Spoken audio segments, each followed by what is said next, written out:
Finally tonight, a popular rock group chooses Dallas to kick off its tour of the United States and Europe.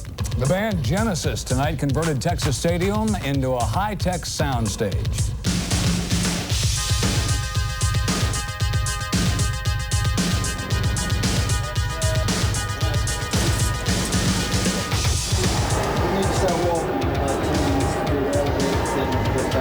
We don't want to start the actual intro music until we're on the ground floor. Anywhere that you're at is going to be an important spot, okay?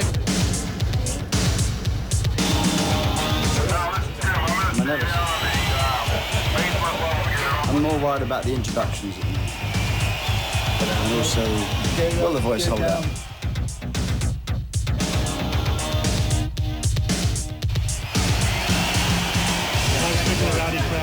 No, not for these guys. These are the authentic ones. Right. And we want you to be part of the cowboy.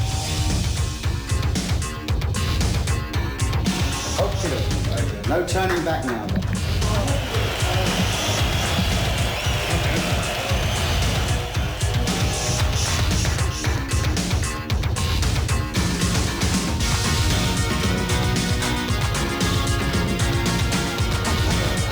You're going to play Paris now. I didn't think you were serious.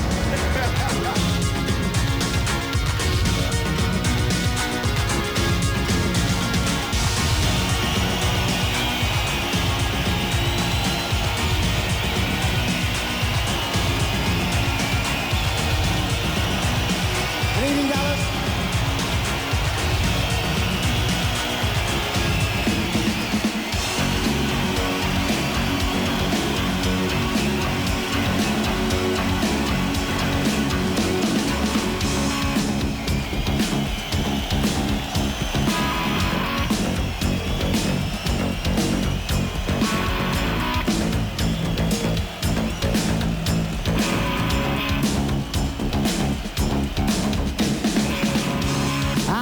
I've dreamed 1,000 dreams.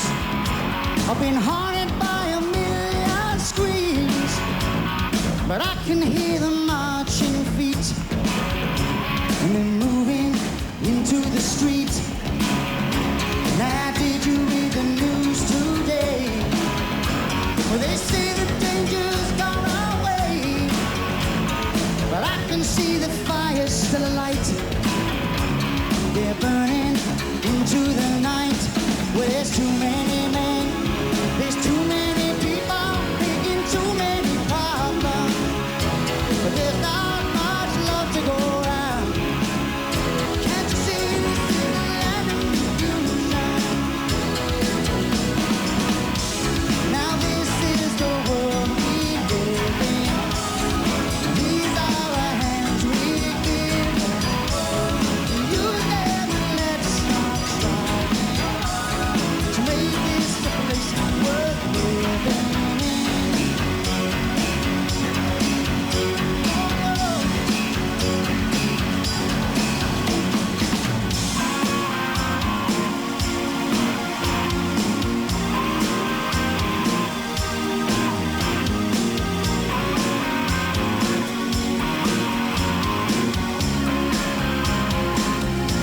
I remember long ago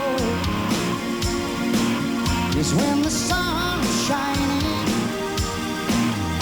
when the stars were bright all through the night, and the sound of your laughter as I held you tight so long ago.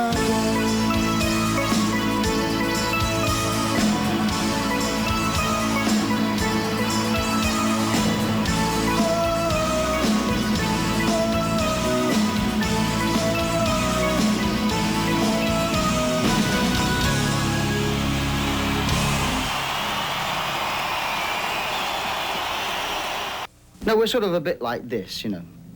Well, I'm really the band leader. Basically, I run the show. But I think they know who's boss. By the way, Phil won't see any of this, will he?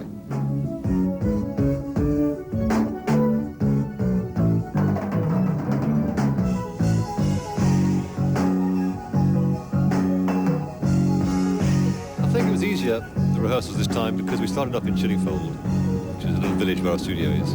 I think Tony and I, Banks and I, had done more work than normal because there'd been, I guess, a longer gap and a lot of songs to learn. And the first day we did the whole set. It took all day, but we finished it. We had a sort of extended set list at that point of songs we were going to try, which we talked about, and we, you know, even before we got to that first thing, there's one or two we decided not to do.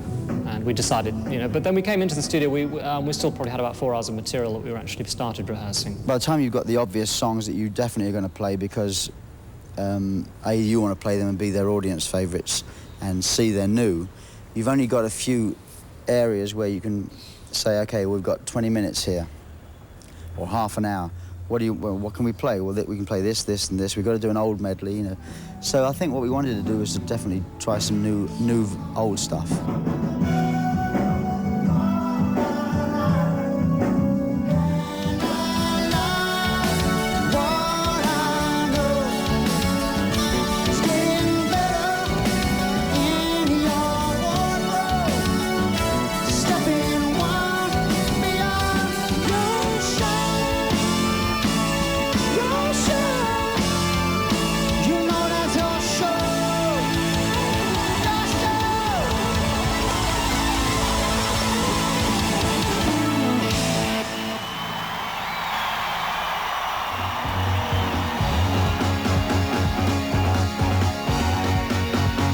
You want a history of it?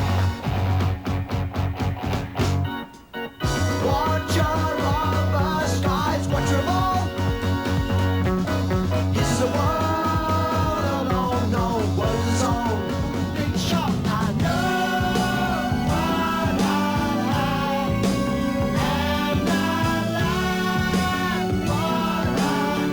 And the land lies down.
Checking everything is in place. You never know who's looking on. A perfect body with a perfect face.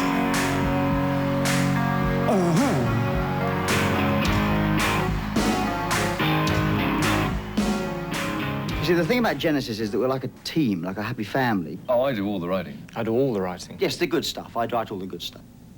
No, but seriously, we're really tight, inseparable, you know? Can we talk about my solo career? Is that all right?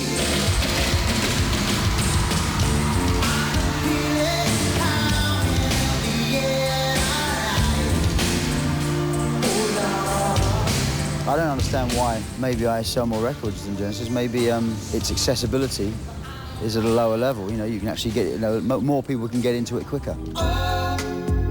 Think twice. It's another day for you and me in paradise. I've never really wanted to test to see whether I could do a stadium tour or not.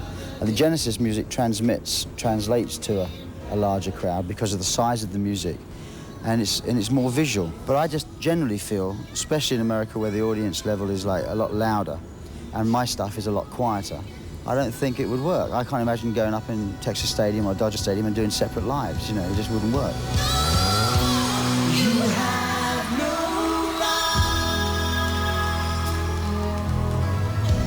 To ask me how I feel. I don't ever want to do a stadium tour. I mean, we played, on my tour, we played 2 nights in Hanover, where we're playing with Genesis, 55,000 people. On both nights, we played 2 nights, and both nights sold out, and it was actually the first big shows that I've ever done on my own. And it actually worked. I mean, people were very, very quiet, and they all held matches in one more night. I mean, it was actually very moving, because I'd never seen that many people in one place listening to my stuff. It's always been arenas, you know.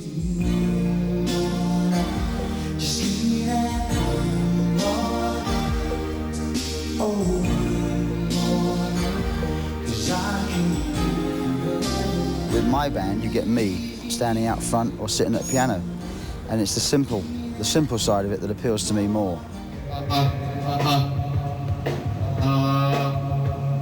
Cubby's auditioning. He's auditioning for the singing. I don't really want to be the singer anymore. I want to be just the drummer, but he wants to be the singer.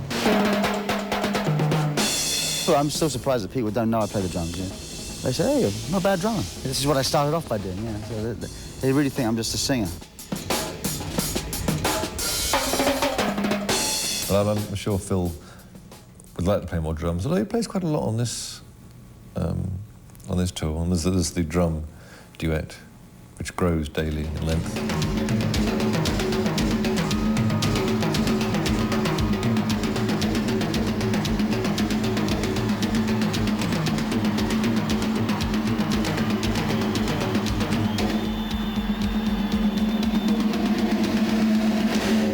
We worked out a new drum duet, me and Chester, which is always a high point for me.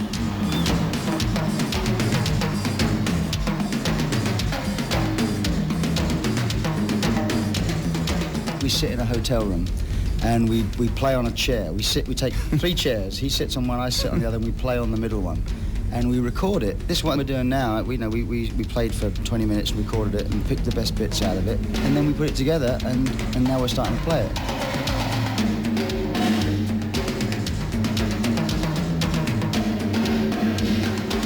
Sort of all for one, one for all sort of thing, you know. Did you ever hear my solo album? Sorry, no comment. Here, please take one. Did you ever hear Mike's solo album?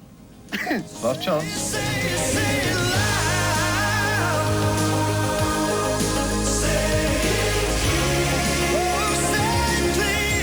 After being together with the same people for 15, 16 years, you've got to have a bit of fresh air, an outside life, otherwise it just gets too stifling. So it's not dissatisfaction, it's because you want to actually broaden your horizons and get some more musical experiences. All I need is a miracle. All I need is you. People do find it very hard to understand what's going on with us, because there's no one else quite like us, I think, I mean, Phil's had a most amazing success. You can't get much more than that. The Mechanics have done well. Genesis is still doing well. Tony's been doing film scores and stuff, so we're all very active. Did I mention my solo projects? Tony's solo album was very good as well. Tony. That name rings a bell. Tony. Yeah, I think he plays sax. No, cello. I wanna be in another place, some other body in someone else's face. Don't wanna be in here. I mean, it's the reason I'm in this business in the first place is as a writer, and I never had any great urge to be a performer on stage and to kind of get everyone to look at me or anything like that. And as a musician, as a player, I never sort of felt this was something I did that much better than anybody else. It was always as a writer that I felt this is what I felt that I had something special at.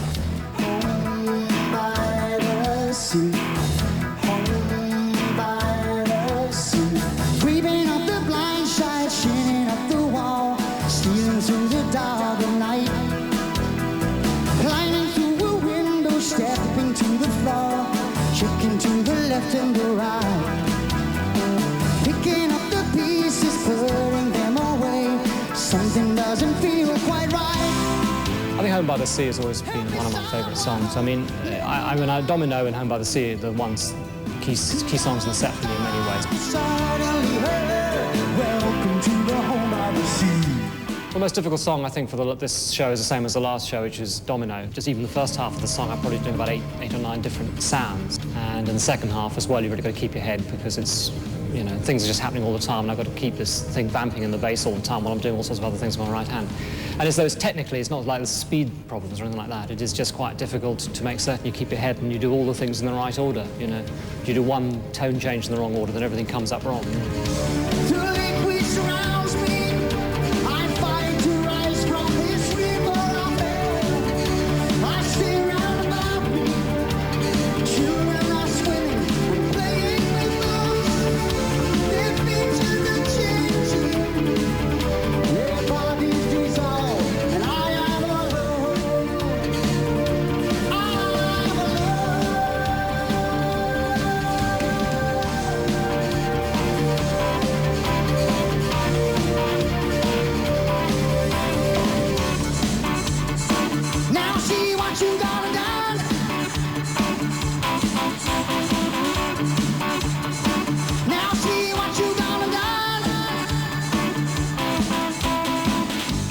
Domino is a great image to put on a screen. It just looks great, you know. Biggest dominoes you've ever seen.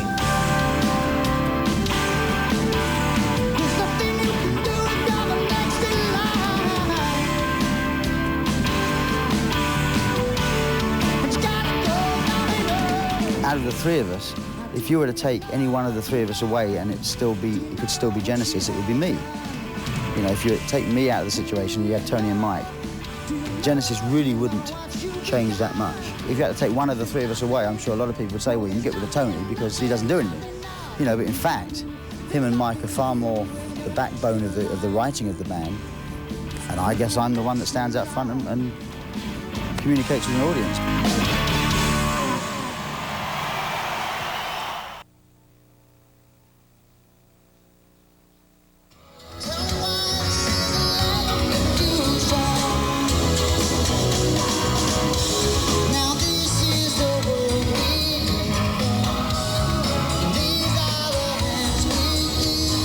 Went to Houston because our normal rehearsal place is Dallas, because Mary Lights and Shoko Sound are here, but we needed a building with a 52-foot height, which is hard to find, actually. It's harder than you think. And the Goodyear blimp hangar in Houston had it. So we set up there for 2 weeks and worked on music, but an awful lot on lights and screens and all the footage we had. When I walked in the hangar in Houston and saw exactly what it looked like, I mean, a drawing that's this big with just lines, you know, looks a little bit different from all the strategic scaffolding that has to be placed, you know, for support. And there was a lot of hardware, and that's what struck me, and I thought, well, I just don't see how this can all come together in 3 weeks. I think from the word go, there's always been an interest in the visuals, because when the music and any kind of visual presentation we have locks in and works well, it's such a strong moment. I mean, I kind of felt that what we'd done with Very Lights, we'd reached a point when we couldn't, all we were going to do was more of the same. In a little way, the last tour, Invisible Touch Tour, I felt was a bit like that.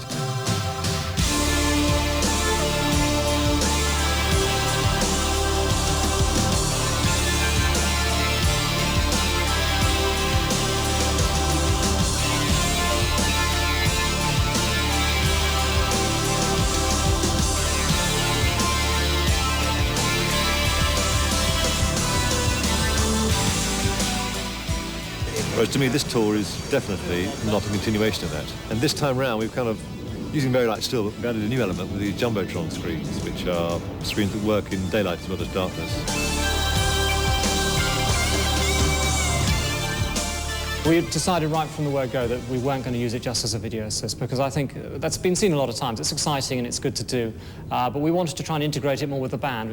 I mean, it is a problem with these things that you end up either looking at the screen or at the band. I think with a song like Dreaming While You Sleep, for example, when I'm in the front of the stage sitting on a chair like as in a hospital waiting room, is basically what it's supposed to be.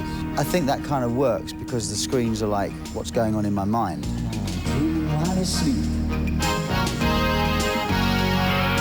Dreaming while you sleep. Memories to keep. Ooh, dreaming while you sleep.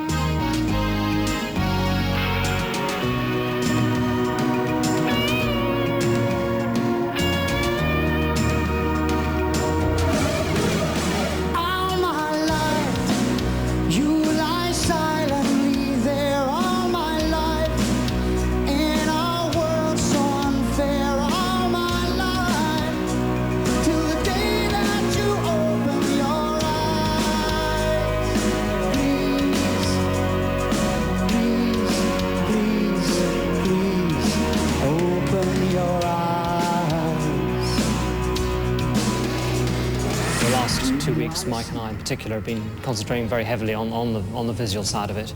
And, you know, first run through we did in the big place, we suddenly realised all the things that were wrong about it. Yeah. I've always seen this as just crossfades. He says, well, that's what I had. and then just sort of floats across. No, Matthew felt it should be cut. Yeah, I don't think it should be cut. I talked to him this before. I don't think it should be cut. Well, what do we want to do? Should we make an executive decision here? Yeah, I think it should be dissolved. Right. And we arrived over here the first day, and they had all these banks of computers and laser discs, and none of it worked, and they got the wrong system completely. As usual, wires get crossed. No one quite knew what we wanted to do. So it's that shuffling thing. It's just one. But it's one button. One button. Oh yeah, it's one button. Assuming the one button works, and assuming the person operating it can press it in time. Press it at the right time, then we're okay. Yeah, that's all it takes. So there is a nerve about that, nervousness about whether all the stuff will work at the right time. Everyone will sort of, you know, be doing this. We've got a lot of different operators. They've all got to punch buttons at the right moment or put their faders up, and if it doesn't happen, you tend to get a bit sensitive to it, particularly the ones you can see. You know, there's some songs where you can actually watch the screens a bit and you know if it's going wrong. Trying the last spike, lifting and laying the track. With blistering hands, the sun burning your back. Ah, but I can hear my children's cry. I can see the tears in their eyes. Memories of those I left behind, still ringing in my ears. But I'll always remember that night, as they waved goodbye to their father. We followed the rail, we slept under the stars, living in darkness and digging with danger. Showing no fear of what might lie ahead. They'll never see the likes of us again.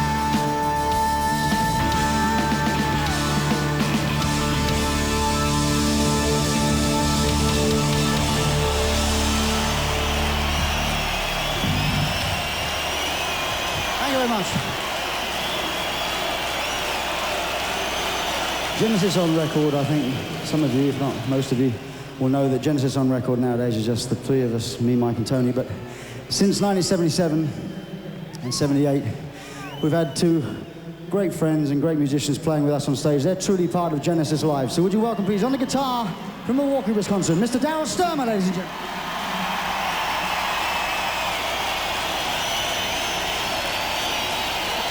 And on the drums, truly the backbone of this band, I think. Would you welcome, please, from Los Angeles, Mr. Chester Thompson. I feel very sorry for Chester. With this band, you don't just... The song isn't written and you don't just play along to it. The drums are kind of integral to the composition of the song, where they come in, the style in which you play. When it comes to taking that on stage with Chester, the poor guy, you know, he was a brilliant drummer. He has to suddenly become me. I think the wall was real fast last night. Well, not real fast. It sounded okay, but what happens is that the acceleration as well at the end of the song. The music's challenging because there's more variety in the music. You know, the three of them. I mean, Phil's music is good, but there's just a lot more variety in the stuff. Working with the group. Then what did he say? And I mean, this has been going on for longer. I mean, I've been doing the tours with the group for 16 years now. You know, and that feels like the actual, that's the band, you know, that feels like the band. With Phil's thing, there's been some changes over the years, not a lot, but it doesn't feel as cozy and intimate as Genesis, you know? No, I'm not nervous about the gig, but I'm nervous about this interview right now. Well, mainly I use the pedals when I'm playing bass for some reason, but I use it in this song. Turn it on again. Have the little delay going because it needs two guitars, so you have to have some kind of bass. So what I'll do, the guitar is like.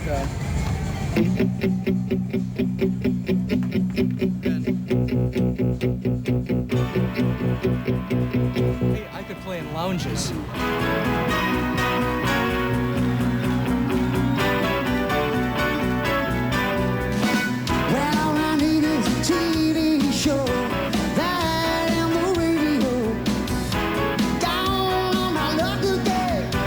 Down on my luck again.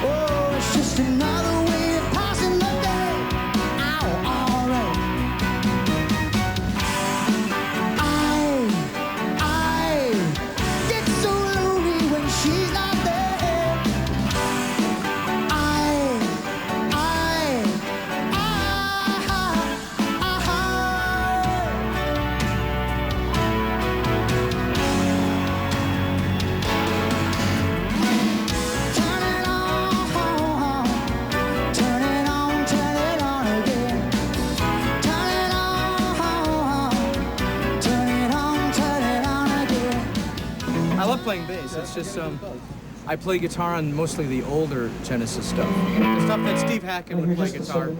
And on the newer stuff, I play bass guitar. He can play very fast, and I play very slow. It's about how I describe it.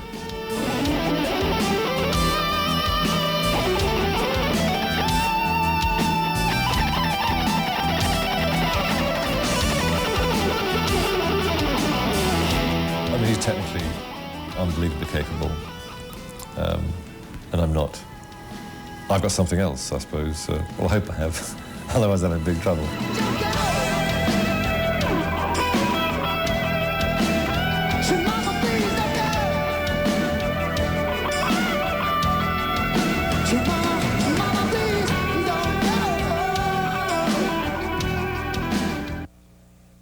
Genesis, opening night, will continue in a moment.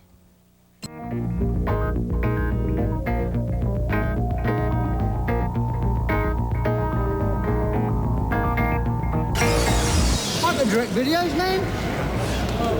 I can direct videos, it's no problem. Pout, baby, pout, pout. Come on, baby, give me all you got. Sometimes the song, like the I Can't Dance one and the Jesus video, are great vehicles because you've got lyrics that take you down a humorous avenue. You really have a chance to have a bit of fun with them.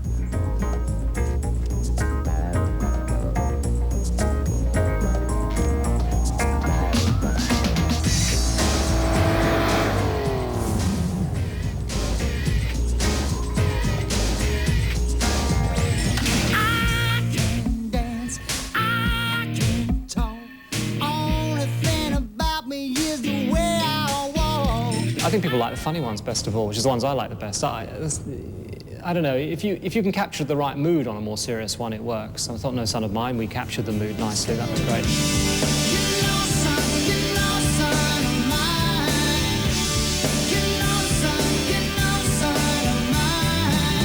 It's a difficult thing for us. I mean, you know, particularly Mike and I, we're not actors. I don't think, anyhow.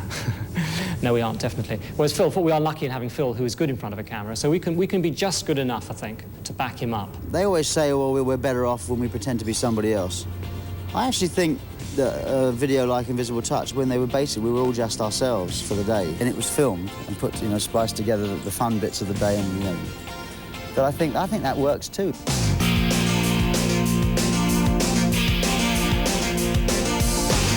The subject that all fascinates us is the idea of television evangelists. It's an extraordinary piece of TV, really, you know. I mean, certainly the first time I ever saw it, I thought it was a comedy. I'm absolutely serious about that. I thought it was comedy.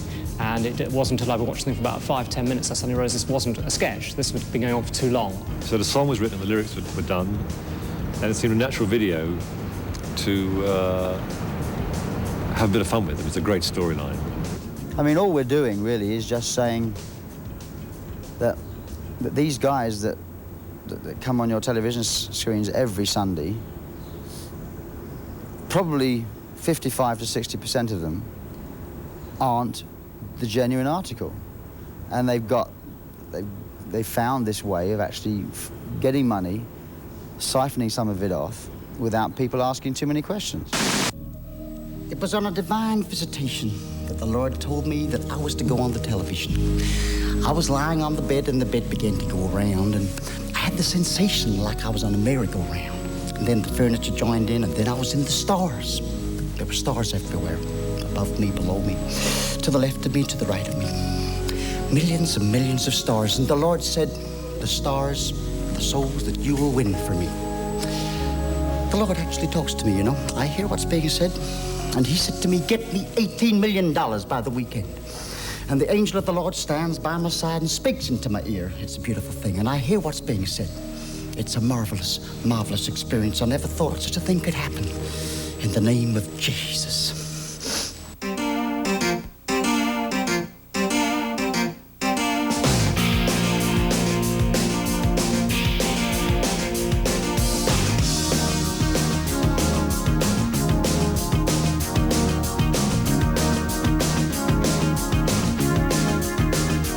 Spoke to me. He said, stretch forth your hand. Tell the people to put their hands against yours, and I will heal them. Get me $18 million by the weekend. Touch the screen. Touch the screen. You see the face on the TV screen, coming at you every Sunday. See the face on the billboard. Well, that man is me. On the cover of the magazine.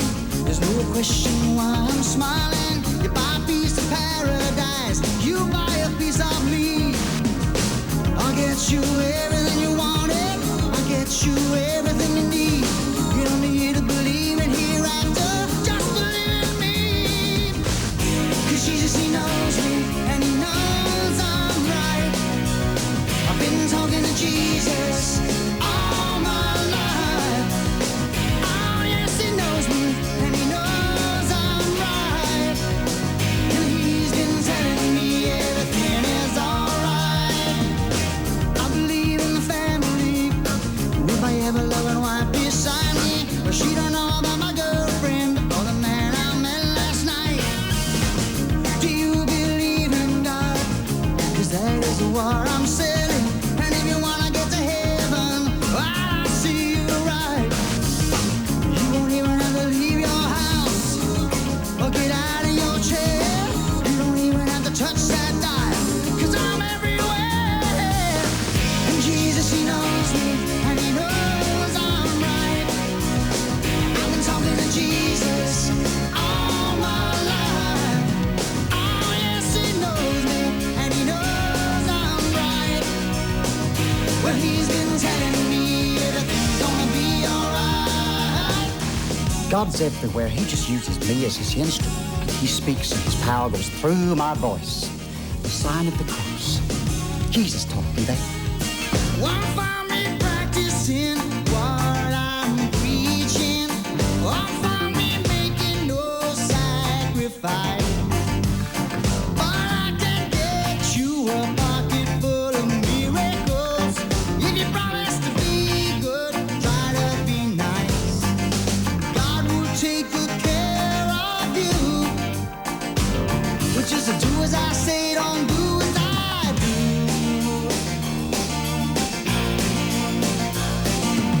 Well, I'm counting my blessings, 'cause I found true happiness. 'Cause I'm getting richer day by day. You can find me in the phone book. Just call my toll-free number. You can do it any way you want. Just do it right away. Well, there'll be no doubt in your mind. You believe everything I'm saying. If you wanna get closer to him, get on your knees and start praying. 'Cause Jesus, he knows me and he knows I'm right. I've been talking to Jesus all my life. Oh yes, he knows me and he knows I'm right. Well, he's been telling me everything's gonna be alright. 'Cause Jesus, he knows me and he knows I'm right. Oh yes, he knows me and he knows I'm right. I've been talking to Jesus all my life. And he's been telling me everything's gonna be alright. One day I was standing before the cameras right here in the cathedral, and the Lord spoke to me. He said, "Stretch forth your hand and tell the people to put their hands against yours, and I will heal them." He said this is a form of laying on of hands. So put your hands on the screens now. Touch the screen. Touch the screen. Heal. Heal. Heal. In the name of Jesus, please. Heal. Touch the screen. If you're sitting at home watching this special and you got one of these on, boy, you're in trouble. Lay back clean. And the Lord spoke to me. He said, "Stretch forth your hand. Put the..." Sorry. All right, here we go. Stand by. All right, we're gonna shoot this.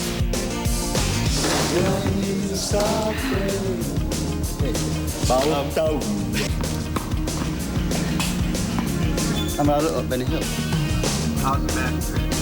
Still gotta pull out a little bit. Way up.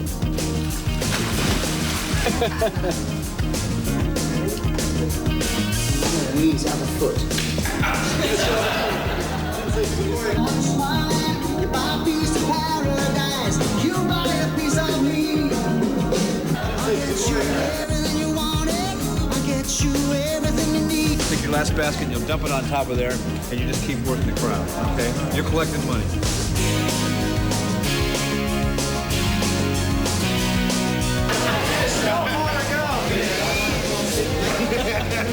actually look shorter than me. I do. It's can't be right. Come out smiling, Ryan. We're doing it again for me, boys. Sorry. I can't work with him anymore. I don't mind going nude. I can say I went nude for film. In the name of Jesus. Putting on wigs and dresses is a normal, everyday thing in the Rutherford household. So this video was no change to that. The first day, you know, you think you look normal, and then you look in the mirror and you sort of have a fright. By the third day, Tony looked quite normal to me. I mean, I virtually saw no difference when he took the wig off. You thought it was real, yeah? Good for you. New deal. Beautiful. Beautiful. Don't you just love it when that happens? You guys have a lot of rhythm. What is this I can't dance, we can't dance thing? Where did it happen, come from? I don't really dance. I dance very quick for about 2 minutes. Very quick for 2 minutes. I peak very quickly. And you're... Dancing? Dancing. Oh, just dancing.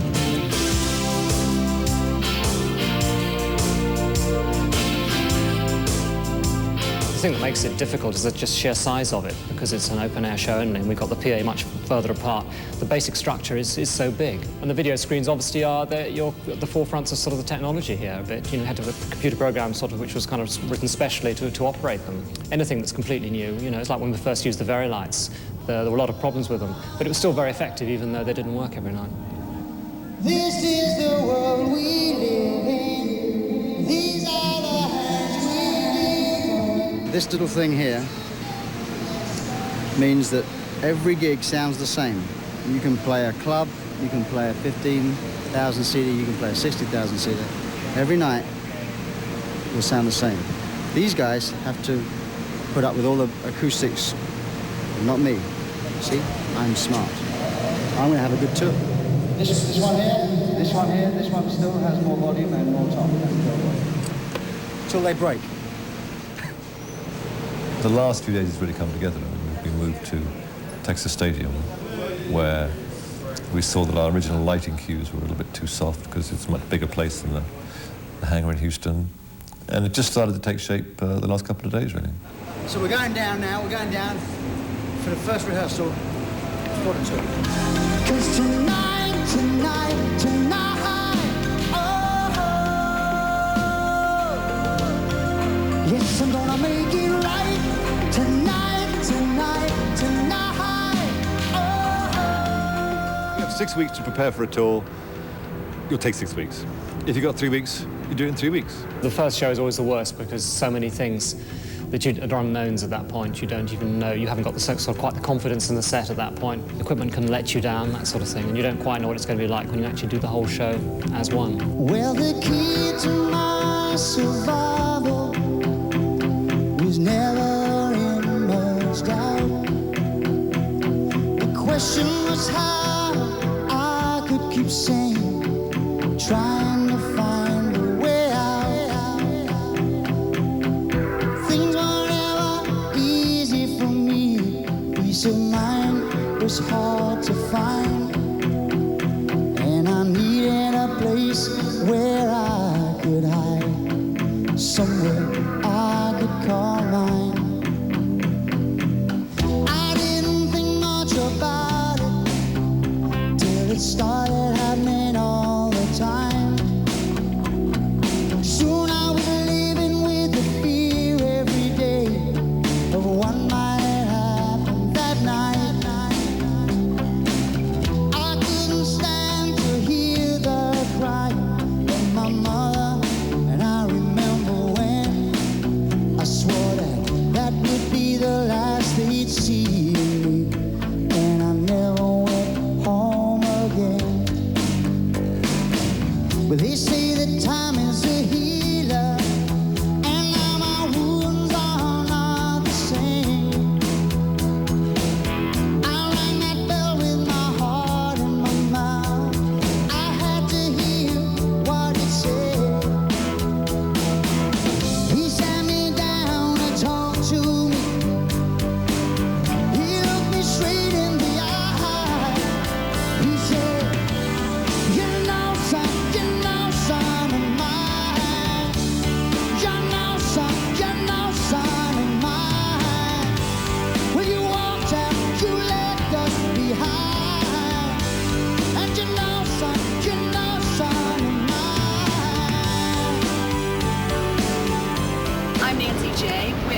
That's your cue. Oh, well, you didn't give us a cue. Do it again. Okay, I'm Nancy J. with Mike Rutherford and Tony Banks of Genesis. And we're going to be live on Newswatch 11 in just a moment. The Entertainment Watch, don't go away.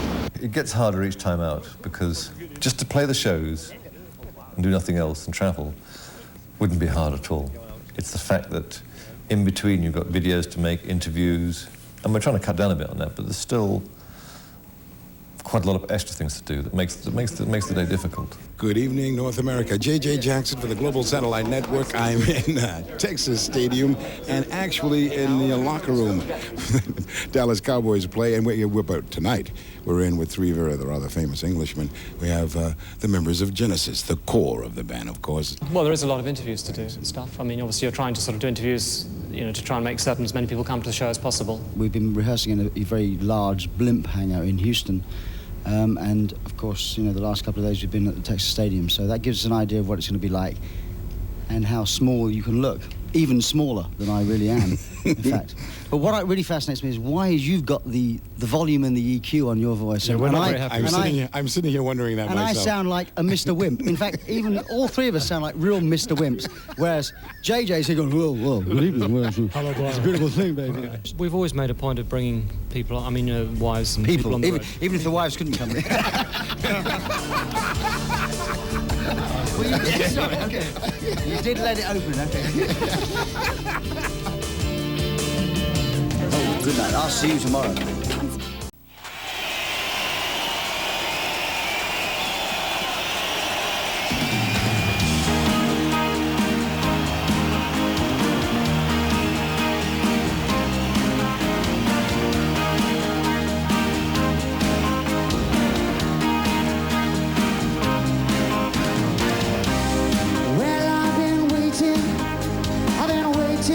So long, but thinking nothing, no, nothing could go wrong. And now I know she's got a built-in ability to touch everything she sees. But now it seems I'm falling for her. She's in the house, that invisible touch. She reaches in.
I'm David Brinkley. Is this how we elect our future presidents, answering questions on television instead of traveling around shaking hands and kissing babies?